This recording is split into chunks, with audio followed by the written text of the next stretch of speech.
There are a handful of Memorial Day ceremonies that are going on, and I looked some of them up yesterday online. I have to. I don't mean to correct him because I think he was actually being tongue in cheek. Steve Millington was explaining at the Twin Falls County Republican Committee meeting Wednesday night that the ceremony in Buell is 10 o'clock on Monday morning, and somebody mentioned Filer. He said, "I think that's an hour later." They're actually, I think, both at 10 o'clock. But as I say, you pick one and just you go there. And I remember being at one of these ceremonies in a place called Penn Yan, New York, in the middle of the Finger Lakes. My first full time radio job, and there was a fellow I knew in town, and I just knew him to be somewhat of an old curmudgeon. And he showed up wearing his uniform, and he was a full bird colonel, retired, and he actually gave one of the best speeches I've ever heard at a Memorial Day service at the cemetery that year. And I had a new profound respect for him afterwards. But a young woman in the American Legion Auxiliary came forward and she recited. I just to this day, whenever I hear it, I get chills. She recited one of the greatest poems I've ever heard. It's called Flanders Field. Used to be taught in schools, and of course, it's one of those things I don't think anyone has to memorize anymore. But she read it, and she didn't have any trained experience, as an actress or anything like that. But when she read it, just the way she read it and the emotion in her voice brought tears to your eyes. So I do hope that at some point someone takes an opportunity at least to remember these people this weekend.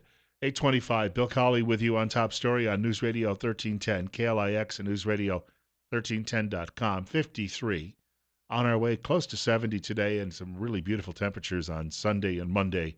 Just perfect weather for a weekend like this. I do want to remind people coming up next Wednesday on our program between 8:30 and 9 o'clock, likely Jeremy Daly, physician assistant, will be joining us from Trip Family Medicine. We do this every week, and it gives you an opportunity to chime in, call and ask a question of one of the medical professionals if you've got a health issue. Jeremy, of course, is in the rotation with the doctor and some of the other PAs at the office, which is located on Fillmore Street, Trip Family Medicine, directly across from the main post office in Twin Falls. And we need to mention again that Dr. Tripp and his family are going on a mission trip to Nicaragua in a matter of maybe a month or so. But his boys, are paying their own way, so they need to earn some money. If you need someone to do some work around your house, clean the gutters, clean the pool, or mow the yard, mow the grass, you might want to give a call over to the office, and they can line that up for you. 826 now. Bill Colley with you on Top Story on News Radio 1310, KLIX and News Radio 1310.com. All of you liberals out there who listen, of course, and don't admit it, but I know you're there. It's like hiding in the brush. They're just waiting to pounce if they think that you say something politically incorrect. They should learn a lesson from this year. That doesn't work anymore. Your girl um, was on NBC, MSDNC, that is, with Chuck Todd yesterday. And you ever hear Rush Limbaugh talk about something called a random act of journalism? Well, Mrs. Clinton was asked a question about her email by Mr. Todd. And if I could, I'd like to share that coming up with you in the next segment of the program. If you want to talk about someone who has simply melting down with no ability to describe why she had her own private email server. This is the other part of this. Media, her minions in media are trying to defend her, saying, well, Colin Powell did it too. Colin Powell didn't have his own server. You get that? He was using a private email account, but there were different laws and rules in place at the time as well. He did not have a server of his own that he was using, so he could later destroy evidence.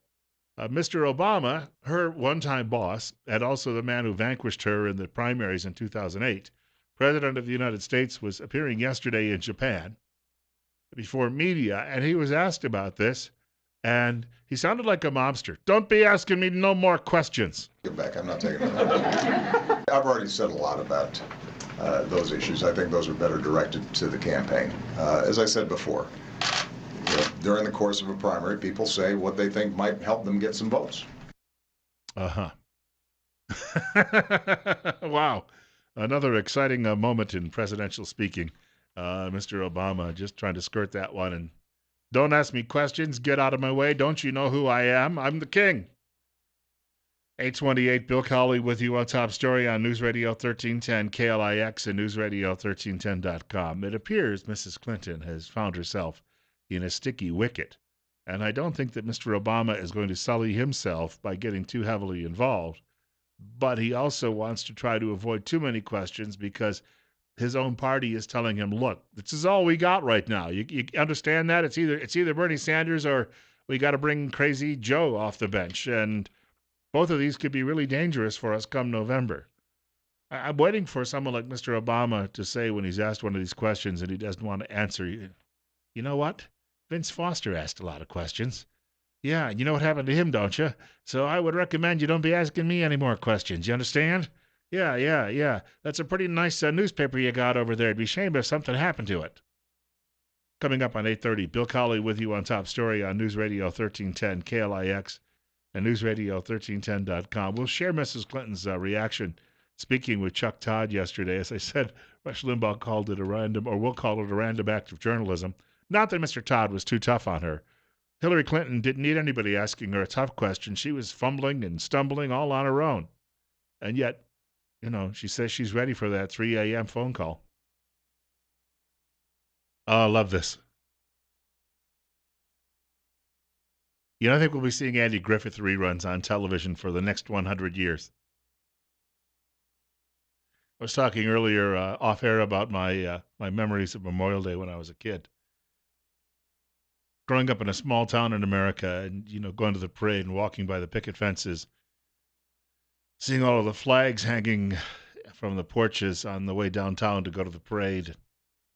Just what a wonderful feeling it was to know that in the community, people were so close and so of like mind, which doesn't happen much anymore. 8:34. Bill Colley with you on Top Story on News Radio 1310. KLIX and newsradio1310.com. I mentioned Hillary Clinton's interview yesterday on MSDNC with Chuck Todd, and it went horribly awry. We'll get to that in just a moment. I do want to remind you, though, if you're a talk radio fan especially, your hearing is critical because without it, talk radio is going to be pretty much meaningless. We want to point out that Dr. Christine Pickup is now the only locally owned independent hearing health care practice in southern Idaho, and she's been working with people for many, many years to improve their hearing and perhaps bring you back from the abyss if you've lost it. If you're like most people, you think of hearing as something that happens in your ears, but in fact, it's what's between your ears that counts. The brain is where sound becomes information. Your brain has to work hard to make it happen, and when the sound signals from your ears end up compromised, your brain has to work even harder to fill in those gaps, and this extra effort can take a toll. Don't let your brain down, is what she's telling you. Take care of your hearing with the help of Mount Harrison Audiology.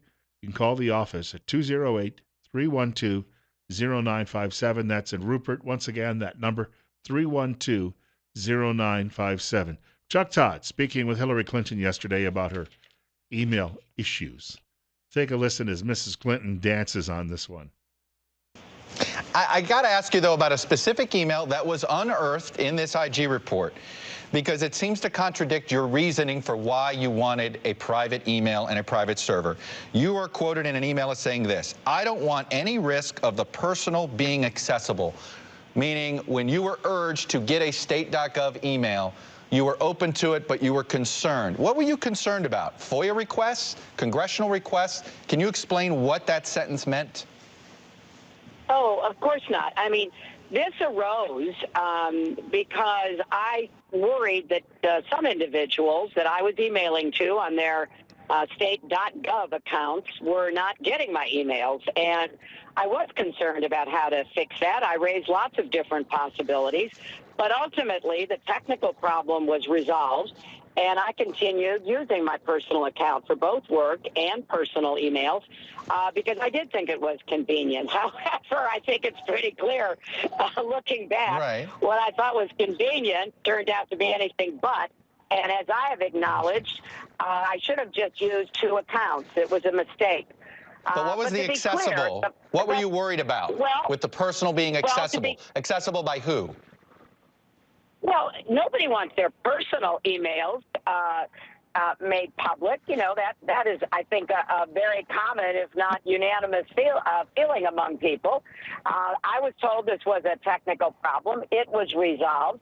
And I have, like everybody else I know, I separated out my official email. I send it to .gov accounts, and as I have said many times since, it was a mistake. I should have had two separate accounts, so none of these questions would have been raised. But, the fact is people have official accounts, they have personal accounts, and when it comes to personal, people don't want their personal email accounts made public. If you were anybody else, sweetheart, you'd be going to jail. Got it?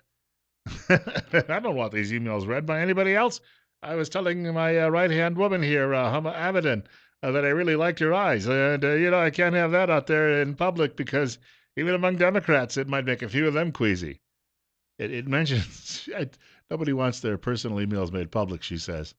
There's an email chain that's missing in all of these. And Daily Caller says on Wednesday, State Department officials said they had no idea why the records Clinton provided did not contain that chain. The absence of the email suggests the possibility that Clinton or one of her workers deleted the record. Oh, no.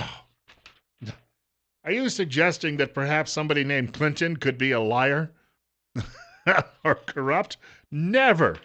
Meanwhile, over at Media Research Center, NBC News tried to play it down. An independent government report is breathing new life into the controversy that just won't go away for Hillary Clinton. Andrea Mitchell was reporting on this and said, today, Hillary Clinton again dogged by her email controversy. NBC's report hid the severity of Clinton's disregard for known protocol by failing to report that the server came under two known attacks.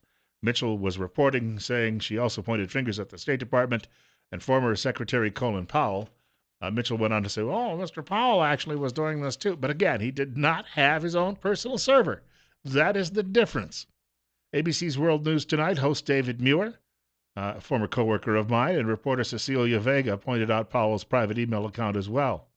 CBS Evening News, though, according to MRC, said it was right with the story, and they were the only network of the big three to treat it with seriousness. Univision also had commendable reporting, but Telemundo, on the other hand, chalked it up to deep systemic problems within the State Department.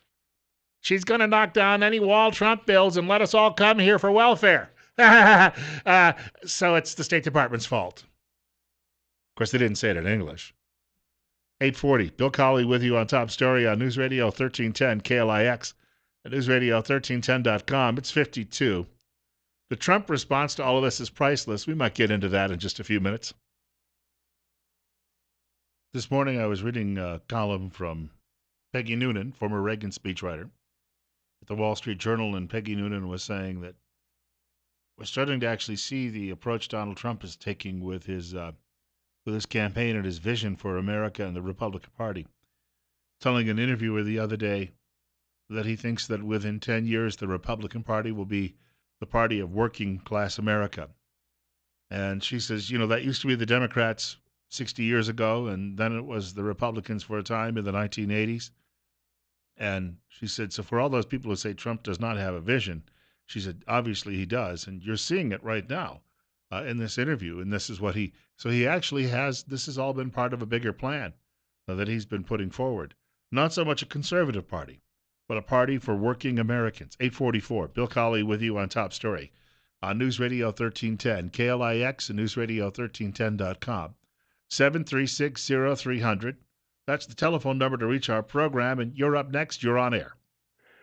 In Flanders Field, the poppies grow beneath the crosses row on row. Bill, I would like to suggest your audience look for the Great Americans on Rolling Thunder. And lastly, Hillary is not transparent. A maid found the missing Rose Law Firm's files next to the Clintons' bedroom. I wonder after that, how long did that maid's job last? I think she's up in Fort Marcy Park right now, rotting like Vince Foster. Thank you for the call. 845, Bill Colley with you on Top Story on News Radio 1310 KLIX, and you're up next. Yes, Bill.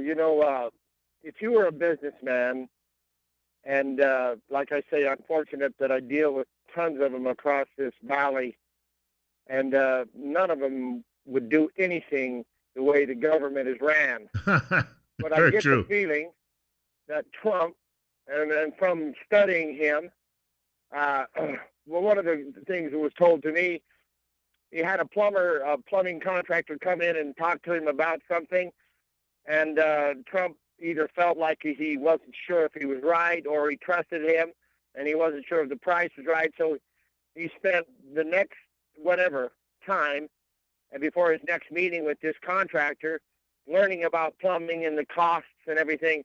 And when the contractor came back in, he was no longer able to BS Mr. Trump. And this is the way I understood it was a factual event. And so I would think that, if you are used to, being practical, and, doing things like a businessman, wouldn't that be a good thing for all of the business people in America? Business people that I talk to are mostly behind him, especially the small ones who realize the only way to make a small business grow is to get the government off your back. Exactly. So if you go into the cesspool of D.C., and you know it better than me by far, because I've never even been there, but I study it a lot. But you see, it's going to be hell to get it cleaned out. But if we can just start somewhere, and then even if we just do something, even if the people that work for the government feel that maybe if they don't start doing their job, there's a chance that they might lose their job, which probably won't happen. But, the crap could hit the fan a little, and we could start getting a little something for our money. I would hope so. Thank you much for the input this morning. 736-0300. Because right now, inefficiency and overregulation and nothing works any longer. We talked about this yesterday. Only 1/3 of the people who were trying to reach the IRS help hotline during tax season were able to get through. Now, if you didn't get through, they could be sending you to jail, right? Yet, they were the ones who screwed up. 848, Bill Colley with you on Top Story on News Radio 1310, KLIX and newsradio1310.com. Sometimes we say we're not thinking. We're thinking all the time as human beings. And when I'm driving into work, when I'm getting ready for work in the morning and I'm having my morning coffee and feeding the cat and doing all of those things, and I'm driving into work and my mind is always thinking about things that are related to the show. And driving into work this morning, I heard the 5 o'clock news and I was thinking about Trump.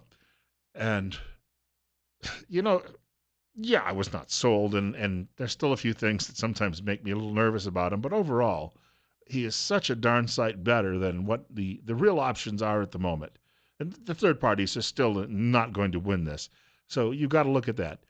But as I was driving in, I was thinking about his background and his life story, things that I did not know before this campaign started. Donald Trump has never had a sip of alcohol in his life. Donald Trump also doesn't use caffeine. Now, he can work 20 hours a day, but he keeps himself in pretty good shape just because he stays away from various toxins in his diet. Now, it's easy to skip alcohol in your life. You just don't buy that beer or that Grey Goose vodka off the shelf. You pass it by. But caffeine occurs in so many foods and things that we drink that we don't even know about. You've got to be very diligent to make sure that you don't use it. So Trump is a diligent personality, and he's able to do that. The other thing that always strikes me about him, and it's the story about how he first came to national prominence. He kept staring out his office at an unfinished ice rink in Central Park, and he couldn't figure out why the city couldn't get the job done. So he approached the then mayor, Edward Koch of New York City, and said, "I'll do it." And Koch wouldn't have anything to do with him. Trump kept coming back. "I'll do it. I'll do it on my own money. Let me take care of it. I just want to see it done." And they kept rebuffing him. Finally, the story leaked to the newspapers, and then Koch was embarrassed and said, "Well, if he thinks he can do the job, let him do it." So Trump thought, who builds ice rinks? Canadians. Right. They build a lot more ice rinks than anybody else here. So he called up some folks in Canada who had some expertise in building ice rinks and said, "Can you get this job done?" They got it done early. And all through the stages of construction, he held news conferences to brief the public about what was going on. And he'd bring in all of these famous ice skaters to join him. And then when they finally opened the place early, we should point out, and under budget, he had all of the big-name ice skaters come in and take a few laps on the ice, brought all the media out and let them know this is how the job is done. See, he can market it well, and he can cut through all of the baloney, the red tape. 10 minutes away from 9 o'clock. Bill Colley with you on Top Story on News Radio 1310, KLIX and newsradio1310.com. And he was despised over at the editorial pages of the Wall Street Journal for the last year, but they've come around to liking him too, it seems, as well. Columnist Kimberly Strassel today says, Trump rakes the Clinton muck. And she said the only reason Clinton is still running is because people have short memories and they've forgotten all the previous Clinton scandals. But she writes, Mr. Trump has a way of disrupting the status quo. He does this in part by behaving in ways most politicians wouldn't or couldn't. On offensive, Mr. Trump's goal is to play off the soaring distrust Americans have in Mrs. Clinton. On the defensive side, against what otherwise might be Mrs. Clinton's biggest strength, the women's issue, Democrats have used the war on women theme against Republicans for more than a decade, and they've done it successfully. Mrs. Clinton is already playing the women's card, accusing Trump of insulting women. His response goes like this: "You want to talk about women? Awesome. Let's talk about your husband."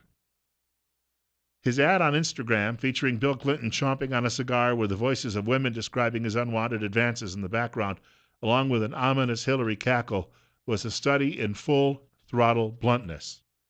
And once more, there was a politician quoted this morning anonymously, but apparently it's somebody who's very well known in Republican Party circles, who said that they just could not believe. They said that Trump has done what no one else thought they could do, and that is be so blunt in public life and just cut to the chase.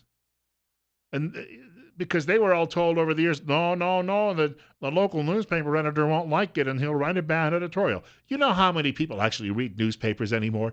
If anybody's still buying them, they're lining their bird cages with them, or it's backup in case you run out of toilet paper.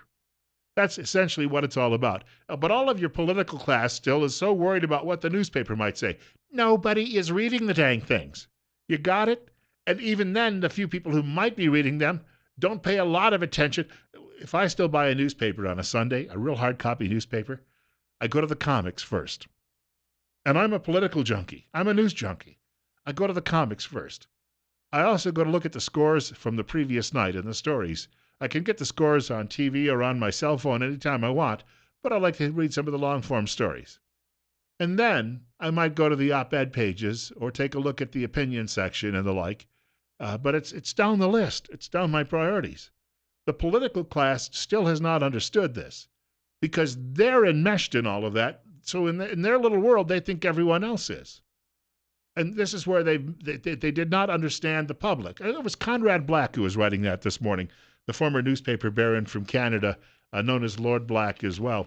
He was writing in his column at the New York Sun, he was bringing all of this up, that the political class just doesn't understand that. He said, even among media, it's worse.